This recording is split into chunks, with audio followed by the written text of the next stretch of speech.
tu. Hapana kulala. Amka. Amka. Hapana kulala kwenye dhambi. Hapana kulala kwenye usharati. Hapana kulala kwenye uchawi. Lakini nakwambia amka. Ndio nakaribia. Kanisa nakaribia kuchukuliwa. Tunakwenda mbinguni. Sayuni tunakwenda mbinguni. Sayuni tunakwenda mbinguni. Yesu anatuhitaji ya kwamba tukumbuke ni wapi tulianguka, ili kwamba tukatubu, tuanze safari njema, twende mbinguni. Sayuni, twende Sayuni. Ahadi za Bwana zinasimama. Mbingu ipo. Mbingu ipo. Alisema mbingu ipo.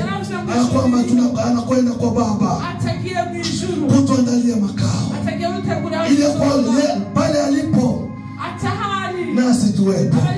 Je, na utakuwepo? Je, utakuwepo?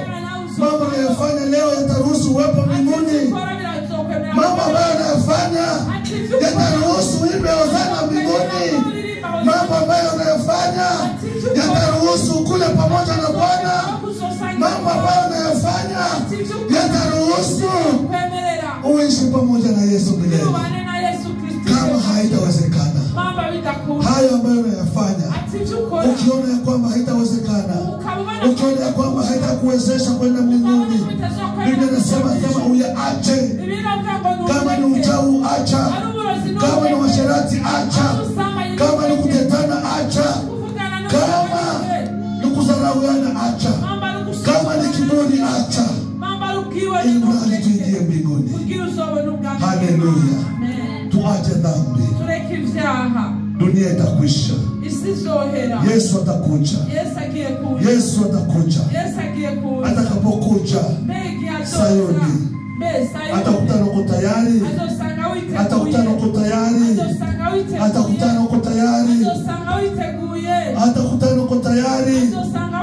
Mbingu, mbinguni, Sayuni mpya, Yerusalemu mpya, ni kwa wale ambao wamekubali kumcha Bwana, kwa wale ambao wamekubali kuchukia uovu tu, wale ambao wamekubali kuishi maisha matakatifu, wale ambao wamekubali kutukaniwa juu ya Yesu Kristo, wale ambao wamekubali kudharauliwa kwa sababu ya Yesu Kristo.